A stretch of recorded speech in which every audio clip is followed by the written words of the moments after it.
Hello everybody and welcome. Today we have an app review, which is an interesting app actually. I find it quite interesting. However, there's a few things it really needs to be a successful app, really, in my opinion. So what is this app called? Sorry. Well, it's called Echolockscreen. Is it? Probably, there you go. Echolockscreen. Now, as you can imagine, it's a lock screen that replaces the stock Android one for what I would consider to be a relatively nice one. So if I look my Nexus 5 here and open it, as you can see, it adds quite a nice effect. What does this remind you of? Well, iOS really. Yes, it looks like a rip-off from iOS. Is that necessarily a problem? No, not really. It's an app basically designed to go over the default Android lock screen, and it does look nicer, I will admit. So you have your notifications which come up on it, which is actually quite nice. I like that. You still have the camera feature, but there's an interesting thing about that which I understand from a standpoint why it probably has to be like this, but also it's annoying if you like this. You get your, as you can see up there, you get your battery percentage, the date, the time, and if you click on these you can see what's actually under them in the drop down menu. So there's media, and it says, you know, it's got an eBay, it's got an eBay message, it's got YouTube and YouTube. So this is all your media. Granted, I wouldn't say eBay is a media app. I would say it's more of a sales app or something like that, but hey ho, what are you going to do?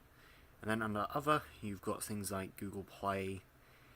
The stuff that comes up under stuff like priority is your emails and sorts of things like that, which I had, but I accidentally clicked on it and it went. So if we click on one of these, and I want to check out what the apps was that updated, I can log in and it takes me right there.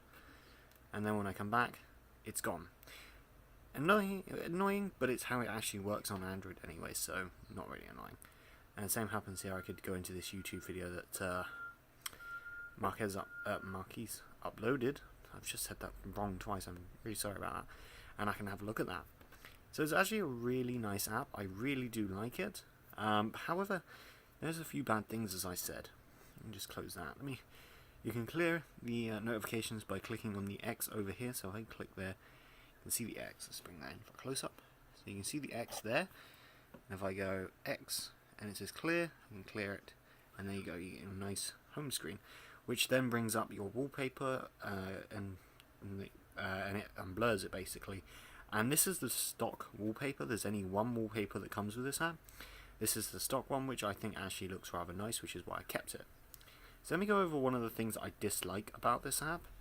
This camera button here. So like iOS, I'm going to compare this to, because it is a lot like it. You slide to unlock. You get it's sort of Android unlock here, pattern. But if I want to open the camera, I slide up. It brings up this. It brings up the lock, which is annoying. I unlock it, and then I get up this list. Interestingly, your stock camera app is already selected, but it wants to know what you want to open via the camera, but you have the whole list of every app installed, which is a bit interesting. It's not grouping this very well. Now granted, if I click always, go back out of it, and unlock, whoops, it still does it. It doesn't remember it. So you click always, say cool, I go back out, I lock the phone, and say, okay, I want to go back on. Oh, I want to take a picture. I unlock, it comes back up again. It doesn't save the preset, which is very, very annoying. Don't understand why, but maybe it's something that will be fixed in a later revision. So let's go ahead and look at some of the options you get with this. Now you can have the system lock, so you can have two security features on the phone, so you can have any of the stock Android ones and then plus the pattern. Now that's the any type of security you have is pattern on this app. Don't know why there isn't any other sort of security, but there's any pattern or none, so I went with pattern, just do a simple pattern there, and there you go. You can save locations such as home and work. Now you can see my interesting Wi-Fi name right there. Very good. It's a fossil, by the way. You can set the wallpaper, which is awesome. You can use the default or set a custom, which is quite awesome. I like that feature. There's something that annoys me with the stock Android lock screen, excuse me, is that you can't set a separate wallpaper. You have to use your one that you use on your home screen, which annoys me greatly, to be honest. You can support their app by either supporting it by giving them 5 stars in the Play Store. You can share it with your friends so they can have an awesome lock screen. You can also get help and send questions and get feedback, and also give them feedback about how well the app works. So notification access, you need to make sure this is ticked. It will be like literally the first thing that this app will do when you launch it. As I said, System Lock Screen is a default Android one, and then you'll get this one as well, which is awesome.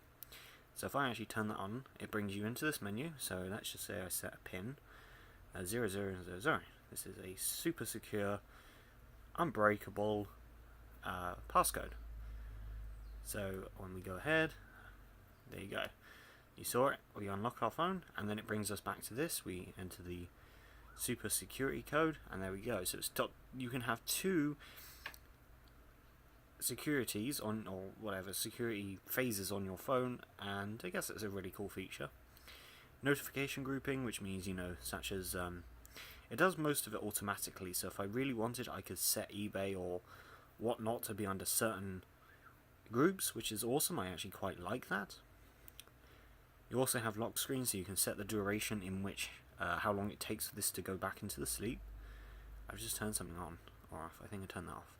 You have full screen, so you hide your navigation bar. So if we have a look at this, we go back here, you get this down here, which is actually quite annoying. This is the home buttons, which is very much annoying. So if we turn full screen mode on and go back out, you'll see we no longer have them there, which is what I like. I don't really like having them there on a lock screen. It looks stupid, doesn't it? Yes, it does. You can have your show status bar, and it only supports active security, so if you have lock screen on, this gets disabled by default. And wake up from the screen for new notifications, which means if you get a notification, it will wake up.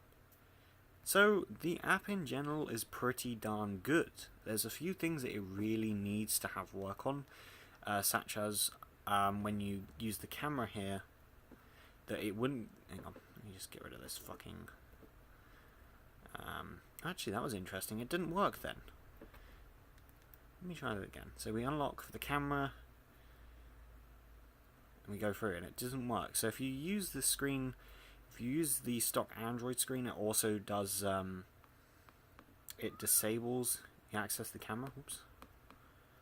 And again, so if I select none, I want to use the camera, it goes straight in. So that was an interesting problem, but then again, that's probably because it, at the Android lock screen, it didn't notice that I wanted the camera, so that's probably why. And then also, I would like it so that I didn't have to unlock the device to use the camera, and it would also save the camera presets that I set. To be honest, other than that, there's not much else wrong with this app. It's actually a really good, rock solid app, and I like having this sort of style home screen. It looks nicer and aesthetically pleasing, and the other one doesn't look as nice. It's a functional one, which is pretty much what you want, but I wish there was also a few more security options for your lock. So instead of just having the pattern, possibly having bigger patterns, or having a pin or a password, something like that, not just a pattern, which is probably easily broken, to be quite fair. Other than that though, you have plenty of options to set your... It's a very good app overall. I rate it pretty much a 9 out of 10. The reason I'm not going to give it the full 10 out of 10 is because of these problems. It really should be a lower. But the reason I'm not going to rate it lower is because it does the job, and it does what it's meant to, and it looks aesthetically pleasing. So you can head into the Play Store to get this. It's absolutely free, and it's actually under the... it was under the new updated app, so it's had 100,000 downloads, and it went up... When did it go up on the Play Store? Let's have a look. It was updated for September, so I don't know when this actually came out. It doesn't say, but it was updated recently. But other than that, it is a fantastic app, and I would highly recommend it to anybody who wants a nicer looking lock screen.